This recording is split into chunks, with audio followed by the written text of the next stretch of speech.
Na pomoc pri liečení rakoviny, ale aj iných závažných chorôb prichádza starý, dobrý a známy vitamín C. Lekári nanovo skúmajú jeho účinky a prezentujú výborné výsledky pri liečení onkologických pacientov, ktorí prežívajú a darí sa im lepšie vďaka infúznej terapii. Vitamín C určitě nám poskytuje účinky fyziologické a léčivé. Tvoří se díky vitaminu C kolagen, adrenalin, noradrenalin.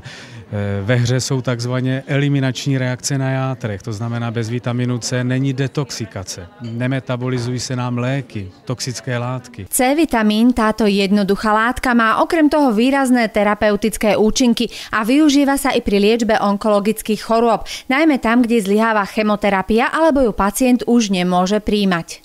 Nás u chemoterapie trápí její bezpečnost. To znamená, jsou to velice účinné léky, perfektně ničí nádorovou buňku, ale bohužel stejnou silou ničí i tu zdravou buňku. Výskum protinádorového účinku vysokých dávok vitamínu C prebieha v Spojených štátoch amerických. Svoje skúsenosti publikovala Riordan Clinic u tisícky pacientov s diagnózami karcinom prsníka, prostaty, pľúc, obličiek, pankreasu, kože, krvi, močového mechúra a kostí.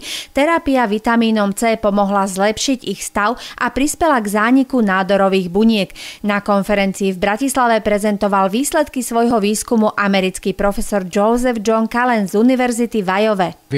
Pozitívna vec, ktorá sa týka askorbátu, je, že zabíja rakovinové bunky, ale chráni tie zdravé bunky. Je veľmi dobre tolerovaný a má minimálne množstvo negatívnych účinkov. Toto používame ako doplnkovú liečbu k štandardným konvenčným postupom, k radioterapii alebo k chemoterapii. U vitaminu C je prokázáno farmakologicky, že dokáže vitamin C v těch určitých vysokých dávkách, podaný infuzně, intravenózně, ničit nádorovou buňku, to znamená působí ve směru toho standardního chemoterapeutika, dokonce ho dokáže podpořit a zároveň ale chrání tu zdravou buňku antioxidačním účinkem. Na rozdíl od chemoterapie je to způsob bezpečný nebo léčba, která pacienta nezatěžuje. Naopak, u každého je to velice individuální, pacienti jsou spokojení a pozorují na sobě zlepšení, ústup některých potíží, které vyvolává jejich onemocnění.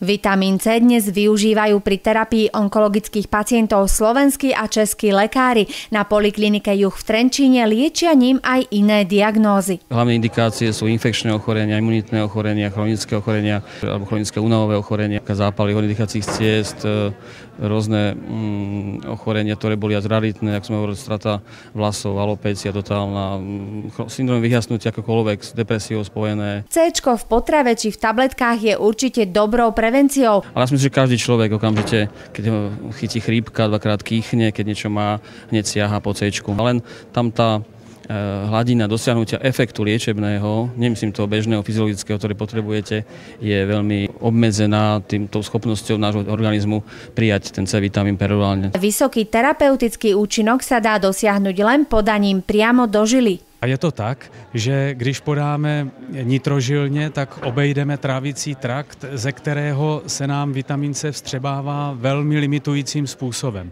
A to je ten důvod, proč nemůžeme dosáhnout léčivé účinky podáním ústy, protože nemáme takovou koncentraci v krvi vitaminu C jako potom podání nitrožilním. Výskumy ukázali, že hladina C-vitamínu je dnes vo vyspelých krajinách veľmi nízka u celej populácie. To si myslím, že dneska celá spoločnosť žijúca v tom, čo je, potrebuje C-vitamín. Asi hektická doba, životný štýl, množstvo ochorení, náraz onkologických ochorení, náraz iných ochorení v rámci aj Slovenska, ktoré žije vlastne v srdci Európy. Je prokázáno, že v populaci lidé ho mají pod tou fyziologickou normou. Tie ochorenia, ktoré vznikajú, asi o tom svedčia, že nie sme asi saturovaní optimálne. Tíhneme třeba na úrovni infekcí k recidivám.